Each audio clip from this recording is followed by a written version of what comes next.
Hello friends, welcome on my YouTube channel competitive पाठशाला। हम start कर रहे हैं आपकी बिहार की जियोग्राफी और उस बिहार का जियोग्राफी हमने कंप्लीट कर लिया था। आज हमें स्टार्ट करना है बिहार का इतिहास। और जब इतिहास हमें स्टार्ट करेंगे तो वहाँ से हमें आधुनिक इतिहास से ज़्यादा प्रश्न पूछे जाएंगे। आधुनिक इतिहास को 2 या 3 क्लास में पूरा कवर करने का प्रयास रहेगा। सिर्फ बिहार का इतिहास मैं आपको बताऊँगी। उसके बाद आपको पूरे इंडिया का इतिहास लगभग सबको पता ही रहता है। तो जो बिहार में जो महत्वपूर्ण घटनाएं घटी हैं, जैसे सिराजुद्दौला से रिलेटेड कौन सी घटना थी, सिखों के कौन से गुरु का जन्म वहाँ पे हुआ था, किस गुरु का गुरुद्वारा वहाँ पे बना हुआ है पटना में, कौन से सिखों के गुरु अक्सर करके पटना जाया करते थे, पटना में कौन से गए थे, तो उनका क्या विशेषता है। उसके बाद हम देखेंगे कि कौन से जनजातीय विद्रोह इत्यादि हुए थे। तो एक एक करके हम समझेंगे बिहार की पूरे आपकी जो इतिहास है, पूरे इतिहास को। चलिए स्टार्ट करते हैं। पहला टॉपिक है कि बिहार व बंगाल। तो यहाँ पर बिहार और बंगाल से क्या रिलेशन है, क्या चीजें हैं, इसके पहले आप अच्छे से जानते होंगे। जब हमने जियोग्राफी देखा था तो वहाँ पे जो बिहार है वो बंगाल से अलग हुआ था। जो घोषणा पत्र हुआ था, दिल्ली दरबार का घोषणा पत्र लगा हुआ था, जिसमें बंगाल विभाजन रद्द किया गया था, उसी के तहत बिहार को और उड़ीसा को बंगाल से यानी कि पश्चिम बंगाल से अलग करके एक अलग राज्य का दर्जा दिया गया था। और उस समय जब बिहार में 1733 में अलीवर्दी खां यानी कि जो बंगाल का नवाब था अलीवर्दी खां, वो जब नवाब बनता है तो ये अंग्रेजों को बहुत ज़्यादा परेशान करता है। अलीवर्दी खां अंग्रेजों को वो आज़ादी नहीं देता है जो 1717 में फर्रुखशियर के द्वारा अंग्रेजों को प्राप्त थी।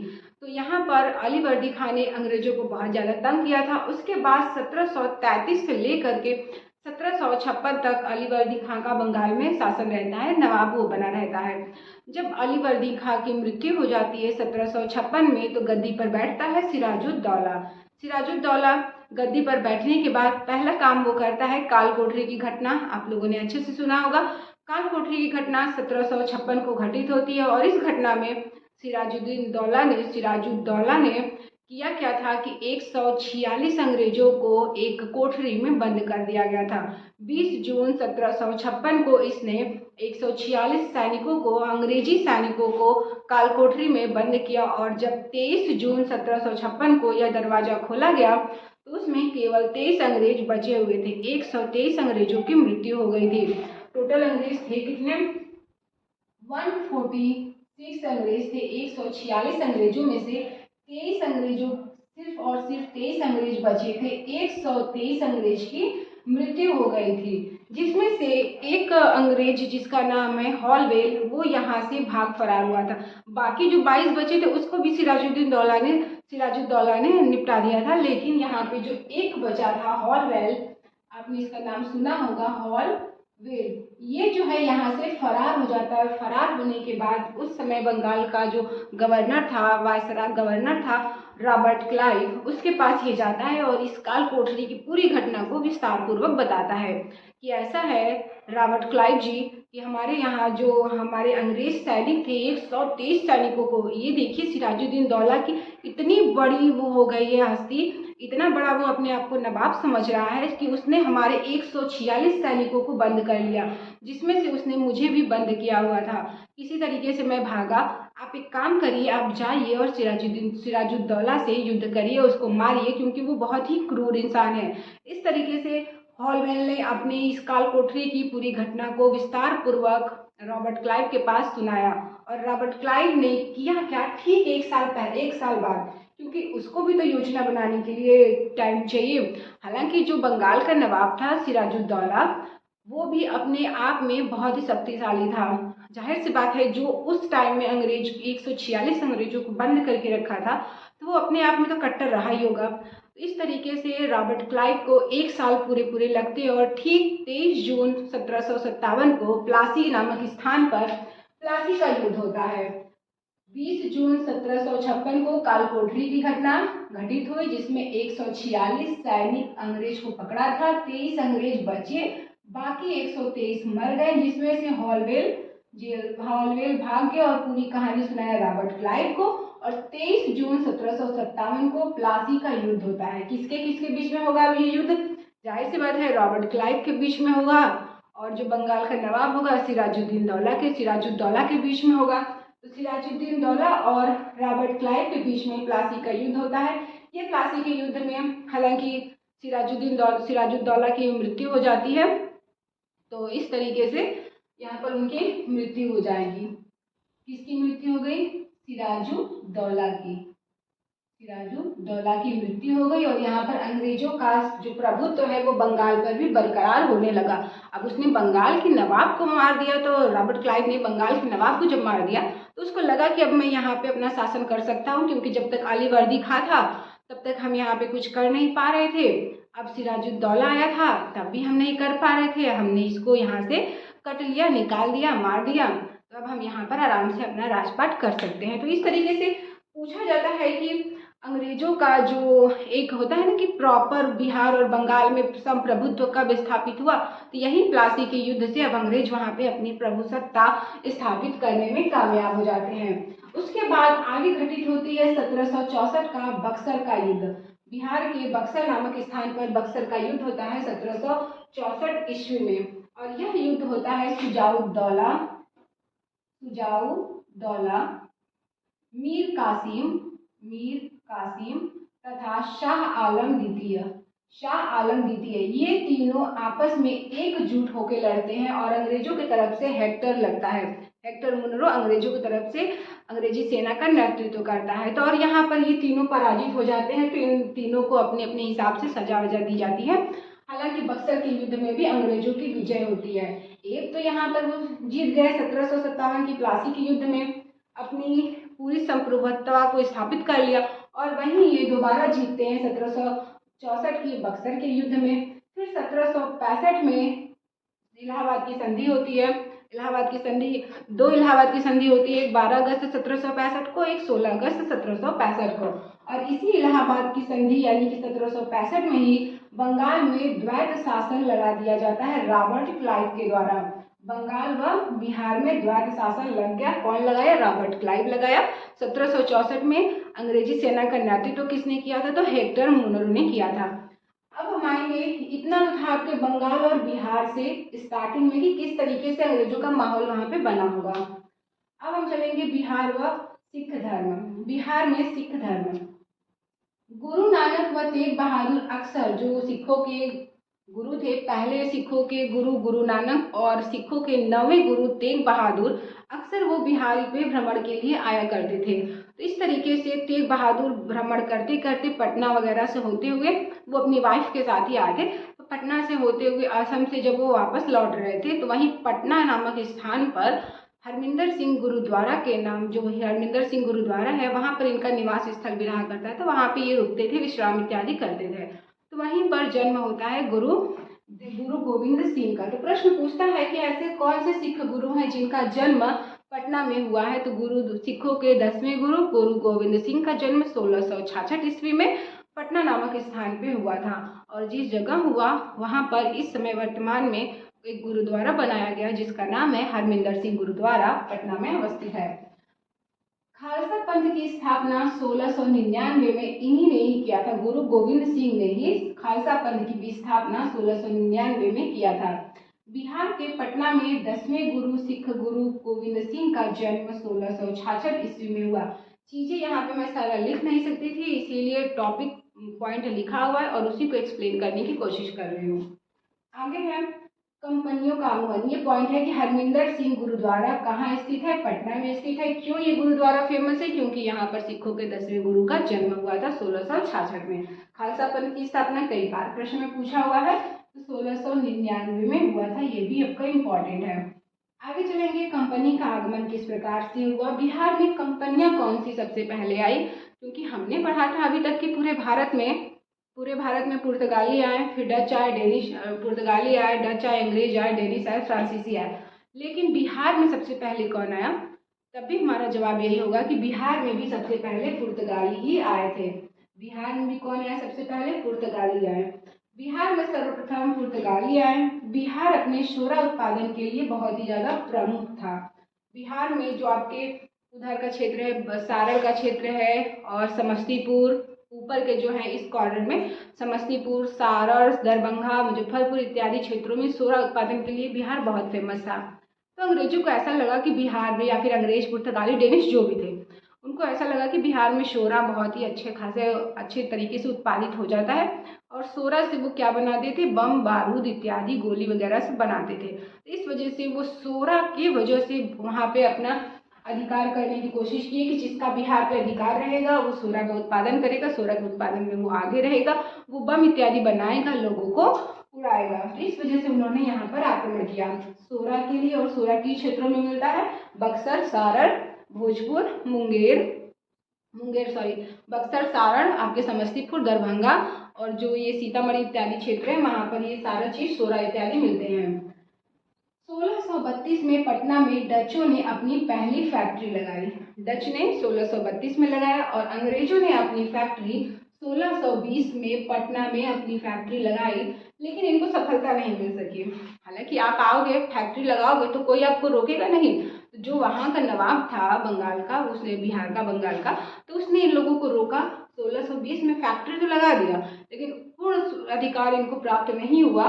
लेकिन इनको सफलता कब मिलती है, तो 1651 में इनको सफलता मिल जाती है। और लास्ट में 1717 में फर्रुखशियर ने इनको पूरी छूट दे दिया कि लो भैया जाओ, अंग्रेज जाओ, अपने हिसाब से यहाँ पे कंपनियां लगाओ, जो मन करना है वो करो। तो पूर्ण रूप से छूट दे दिया 1770 में फर्रुखशियर ने। यही फर्रुखशियर के बाद अंग्रेजों का मन बढ़ गया था। तो जब 1733 में अलीवर्दी खां बंगाल का नवाब बनता है, तो वो अंग्रेजों को दबाने की कोशिश करता है। हालांकि एक बार तो छूट उनको मिल चुकी है, अब यहाँ पे वो उनको दबाने की कोशिश करता है और नहीं दबा पाता है, क्योंकि एक बार जिसका मन बढ़ गया उसको दबाना बहुत ही मुश्किल होता है। तो यहाँ से स्टार्ट होता है, फिर ये घटना को रिलेट करेंगे कि 1770 से 1717 में फर्रुखशियर ने छूट दिया था, 1733 में अलीवर्दी खां बंगाल का नवाब बना, उसके बाद सिराजुद्दौला बंगाल का नवाब बना। किस तरीके से उसने कालकोठरी की घटना किया, और उसके बाद प्लासी का युद्ध हुआ। प्लासी के युद्ध का निर्णय क्या था, प्लासी का युद्ध में कौन कौन पार्टिसिपेट किए, फिर बक्सर का युद्ध कैसे हुआ, और इलाहाबाद की संधि इत्यादि, द्वैत शासन बंगाल और बिहार के क्षेत्रों में कौन लगाया, कैसे लगाया, इत्यादि क्वेश्चन आपके यहाँ से बन सकते हैं। अब चूंकि इतनी चीजें हो रही थी बिहार में, इतनी चीजें हो रही थी, तो जाहिर सी बात है कि अंग्रेज शांत तो रहेंगे नहीं। फिलहाल अब उनकी आज़ादी हो गई है 1765 के बाद, तो उनका दम बोलबाला हो गया है, चांदी चांदी हो गया है, आराम से वो जहाँ मन वो अपने मन का कर सकते हैं। तो इस तरीके से वहाँ की जनता को इन्होंने परेशान करना स्टार्ट किया। जब भाई अब जनता को परेशान करोगे तो कुछ ना कुछ होगा। तो नॉर्मल जनता कुछ नहीं कहती थी, जो वो कहते थे उनकी बातों को मान लिया करती थी।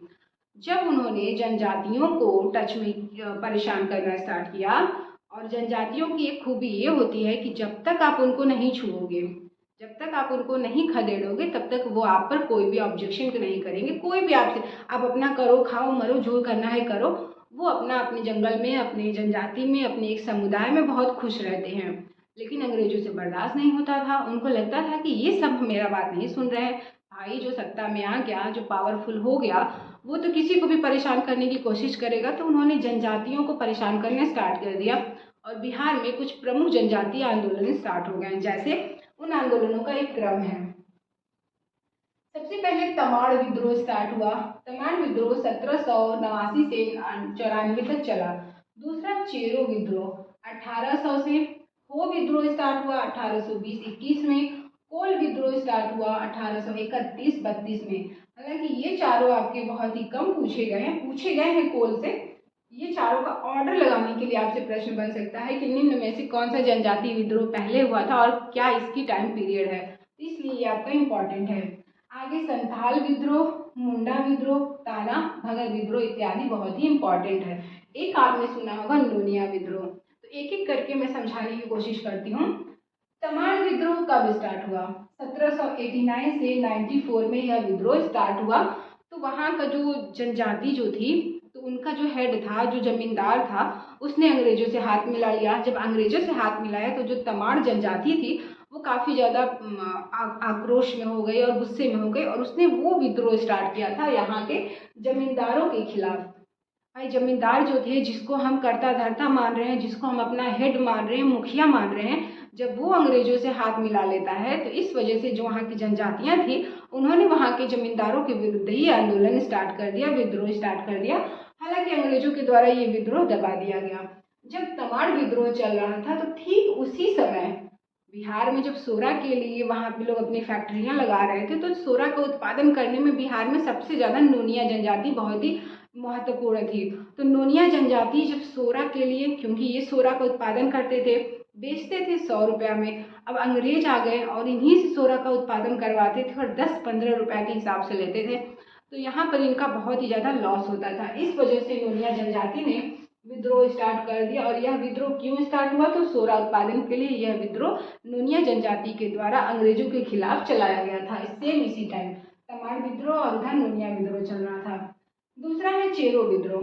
सन 1800 में चेरो विद्रोह स्टार्ट हुआ और यहाँ के किसानों ने राजा के विरुद्ध में चेरो विद्रोह स्टार्ट किया था।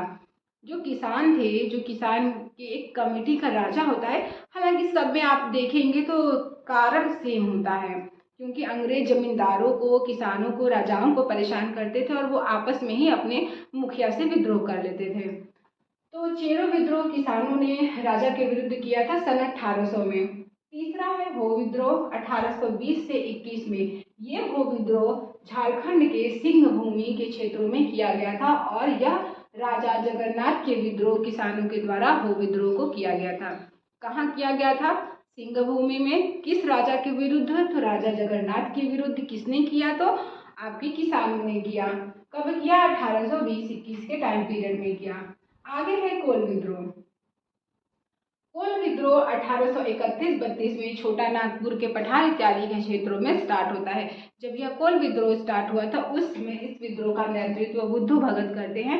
और ये आपके बीपीएससी में पूछा हुआ है कि कोल विद्रोह का नेतृत्व कौन करता है? तो बुद्धू भगत कोल विद्रोह का नेतृत्व करते हैं। और यह विद्रोह होता कब है? तो 1830-31 के दौरान में यह विद्रोह होता है। नेक्स्ट है संथाल विद्रोह और ये बहुत ही ज़्यादा इम्पॉर्टेंट है, बहुत ही ज़्यादा इम्पॉर्टेंट है संथाल विद्रोह। 1855-56 के टाइम में यह विद्रोह हुआ था। सिद्धू कान्हू चांद तथा भैरव ने इस विद्रोह का समर्थन किया था, नेतृत्व किया था। यह विद्रोह प्रश्न आया हुआ है, आपसे पूछा हुआ है कि 1857 की प्लासी के युद्ध के ठीक पहले कौन सा विद्रोह घटित हुआ था? तो यही संथाल विद्रोह स्टार्ट हुआ था। सिद्धू कान्हू चांद और भैरव ने इसका नेतृत्व किया था। दामन एक कोह, ये जो पूछता है कि संथाल विद्रोह कहाँ से कहाँ किया गया था, तो दामन एक कोह तक किया गया था। इसका मतलब है कि भागलपुर से लेकर के जो राजमहल की पहाड़ी का क्षेत्र है झारखंड में, वहां तक ये पूरा विद्रोह चला हुआ था। दामन एक कोह संथाल विद्रोह 1855-56। सिद्धू कान्हू चांद और भैरव ने इसका नेतृत्व किया था। आगे है मुंडा विद्रोह। मुंडा विद्रोह 1899 में स्टार्ट होता है और बिरसा मुंडा के द्वारा यह विद्रोह चलाया जाता है। यह भी महत्वपूर्ण है। बिरसा मुंडा एकेश्वरवाद में विश्वास करते थे और जब वह अपने एकेश्वरवाद से यानी कि सिद्धांतों को लेकर के वापस अपनी कमेटी में आते हैं तो उनको ये देखने को मिलता है कि यहाँ के लोग अभी उस विश्वास को फॉलो नहीं कर रहे हैं, उस एकेश्वरवाद विश्वास को फॉलो नहीं कर रहे हैं। इस वजह से ये यहाँ पर अपना समझाने उमझाने का प्रवचन देने की काम इत्यादि शुरू करते हैं। लेकिन अंग्रेजों के द्वारा इनकी भूमियों को, जो मुंडा जनजाति थी, उनकी भूमियों को हड़प लिया जाता था। कुछ न कुछ खुरापात अंग्रेज करते रहते थे। इस वजह से बिरसा मुंडा को ऐसा लगा कि ये जो अंग्रेज है, मेरे एकेश्वरवाद भाई, जब जिसकी ज़मीन छीटेगी, जिसकी ज़मीन छीनी जाएगी, जिस पर आप अत्याचार करोगे, वो एकेश्वरवाद को मानेगा या फिर अपनी ज़मीन को बचाएगा। तो इस तरीके से बिरसा मुंडा भी क्रोधित होते हैं और लास्ट में वो भी जाकर के इस जनजाति का नेतृत्व करते हैं और बिरसा मुंडा के द्वारा मुंडा जन विद्रोह स्टार्ट होता है 1899 में। बिरसा मुंडा ने खुद को सिंह बोगा का अवतार कहा। अभी मैंने कहा ना कि एकेश्वरवाद को मानते थे और इन्होंने कहा कि मैं सिंह बोगा का अवतार हूँ। तो प्रश्न पूछता है कि बिरसा मुंडा ने अपने आप को किसका अवतार बताया? तो सिंह बोगा का अवतार बताया। आगे चलेंगे, ताना भगत विद्रोह। ताना भगत विद्रोह 1913-14 जब प्रथम विश्व युद्ध चल रहा था उस समय बिहार बंगाल के क्षेत्रों में ताना भगत विद्रोह स्टार्ट हुआ था। जतरा भगत ने इसका नेतृत्व किया था और आगे चल करके फिर जो जतरा भगत है, क्योंकि 13-14 में स्टार्ट होता है, 15 में महात्मा गांधी भारत आते हैं और ये जतरा भगत जो है वो महात्मा गांधी से यानी कि गांधीवाद के सिद्धांतों से अत्यंत प्रभावित होते हैं और इनका आंदोलन यहीं पे समाप्त हो जाता है क्योंकि वो गांधीवाद में परिवर्तित हो जाते हैं। तो ये था आपका कुछ आधुनिक बिहार का एक शुरुआती दौर कि किस तरीके से हमें आधुनिक बिहार का इतिहास कवर करना है।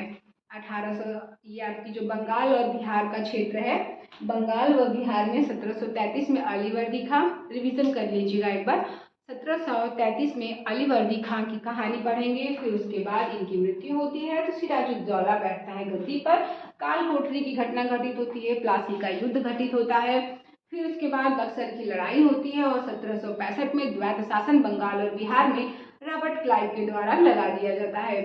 आगे जब हम बढ़ेंगे तो हमने देखा कि किस तरीके से बिहार और सिख धर्म का आपस में कोरिलेशन है। सिखों के पहले गुरु गुरु नानक देव तथा सिखों के नवें गुरु गुरु तेग बहादुर अक्सर बिहार पे भ्रमण के लिए आया करते थे। इसी दौर में गुरु तेग बहादुर जब 1666 ईस्वी में बिहार भ्रमण कर रहे थे तो वहीं पटना नामक स्थान पर इनका विश्राम स्थल होता था और वहीं पर इन्होंने अब इनकी वाइफ ने जन्म दिया गुरु गोविंद सिंह को। तो गुरु गोविंद सिंह का जन्म, सिखों के 10वें गुरु गुरु गोविंद सिंह का जन्म पटना में होता है और पटना में जहाँ इनका जन्म होता है वहीं पर वर्तमान में श्री हरमिंदर सिंह गुरुद्वारा बना हुआ है पटना में। तो इस तरीके से इनका है और इन्होंने खालसा पंथ की स्थापना किया 1699 ईस्वी में। आगे हम पढ़ेंगे कि किस प्रकार से कंपनियों का बिहार में आगमन हुआ। तो वो सोरा के लिए कंपनियों का आगमन हुआ। सबसे पहले पुर्तगाली जो है बिहार में आए और उसके बाद डचों ने अपनी फैक्ट्री 1632 में पटना में अवस्थित किया। ठीक इसी क्रम में 1620 ईस्वी में अंग्रेजों ने अपनी फैक्ट्री पटना में अवस्थित किया, लेकिन उनको सफलता नहीं मिली। सफलता कब मिली? 1651 ईस्वी में। और यहाँ पर 1770 में फर्रुख शेर ने पूरी छूट दे दिया था अंग्रेजों को कि आओ अपनी फैक्ट्री लगाओ, जो मन वो करो। तो फर्रुख शेर की वजह से अंग्रेजों का मन बढ़ जाता है। आगे चलेंगे, कुछ जनजातियां विद्रोह होना स्टार्ट होती हैं बिहार में, जैसे तमाड़ विद्रोह जमींदारों के विरुद्ध किसानों ने किया था। चेरो विद्रोह स्टार्ट होता है सन 1800 में। हो विद्रोह स्टार्ट होता है 1820-21 में सिंहभूमि के क्षेत्र में राजा जगन्नाथ के विरोध में स्टार्ट होता है किसानों के द्वारा। हो के बाद आएंगे कोल विद्रोह और कोल विद्रोह सन 1831-32 के दौरान स्टार्ट होता है। कोल विद्रोह का नेतृत्व करते हैं बुद्धू भगत। आगे चलेंगे संथाल विद्रोह। संथाल विद्रोह ठीक 1857 की क्रांति के पहले यानी कि 1855-56 के दौरान होती है और इस विद्रोह का नेतृत्व करते हैं सिद्धू कान्हू चांद और भैरव। और यह विद्रोह जो है आपका चलता है दामनिको यानी कि भागलपुर से लेकर के आपकी राजमहल की पहाड़ी के बीच तक यह विद्रोह चलता है। एक आपने देखा मुंडा विद्रोह 1899 में बिरसा मुंडा इसका नेतृत्व करते हैं। बिरसा मुंडा ने खुद को सिंह बोगा की अवतार बताया। ताना विद्रोह जतरा भगत ने स्टार्ट किया। आगे चल करके यह गांधीवाद विचारधारा से परिवर्तित हो गए, प्रभावित हो गए। उसके बाद एक महत्वपूर्ण विद्रोह है लोटा विद्रोह। लोटा विद्रोह भी 1856 में चलाया गया था और यह विद्रोह मुजफ्फरपुर के जेल में चलाया गया था। अब जानिए कि लोटा विद्रोह क्या होता है। जब अंग्रेज मुजफ्फरपुर जेल में भारतीयों को कैदी बनाकर रखे हुए थे तो वहाँ पर नियम यह था कि आप पीतल के लोटे का पानी वो इस्तेमाल करते थे, लेकिन अंग्रेजों ने किया क्या कि पीतल के लोटे की जगह पर मिट्टी के लोटे देना स्टार्ट कर दिया। इस वजह से वहाँ के कैदियों के द्वारा यह लोटा विद्रोह चलाया गया था मुजफ्फरपुर के जेल से कैदियों के द्वारा 1856 में। लोटा विद्रोह आपको बहुत ही इम्पोर्टेंट है, ये आपको याद रखना है कि कहाँ से स्टार्ट हुआ, मुजफ्फरपुर से, कब स्टार्ट हुआ, 1856 में कौन सा विद्रोह स्टार्ट हुआ, लोटा विद्रोह किसने स्टार्ट किया। तो मुजफ्फरपुर के कैदियों ने यह विद्रोह स्टार्ट किया। इस विद्रोह का कारण क्या था? तो पीतल के लोटे के स्थान पर मिट्टी के लोटे ये वहाँ के कैदियों को देना स्टार्ट कर दिए थे अंग्रेज। तो इस तरीके से आपका एक इतिहास जो थोड़ा सा है मैंने बहुत ही शॉर्ट में बताने की और कहानी को कोरिलेट करके बताने की कोशिश किया है। इसके बाद जब हम आगे पढ़ेंगे तो 1857 की क्रांति और उसमें आपके वीर कुंवर सिंह की क्या भूमिका थी, मजमुल उल हक की क्या भूमिका थी, श्री कृष्ण की क्या भूमिका थी और अनुग्रह नारायण सिंह की क्या भूमिका थी, तो इत्यादि लोगों के बारे में बहुत ही अच्छे तरीके से शॉर्ट नोट्स में ही कंप्लीट करने का प्रयास करेंगे। आप लोगों से सिर्फ एक रिक्वेस्ट है कि अगर आप ये वीडियो आराम से आहिस्ता होकर 10-20 मिनट लगातार आप अच्छे से देख लेते हैं तो यकीन मानिए आपको सेम ये चीज़ें याद हो जाएंगी और ये आपके सारे टॉपिक बिहार के एग्ज़ाम में, बीपीएससी टीचर्स के एग्ज़ाम में बहुत ही इंपॉर्टेंट रोल प्ले करेंगे।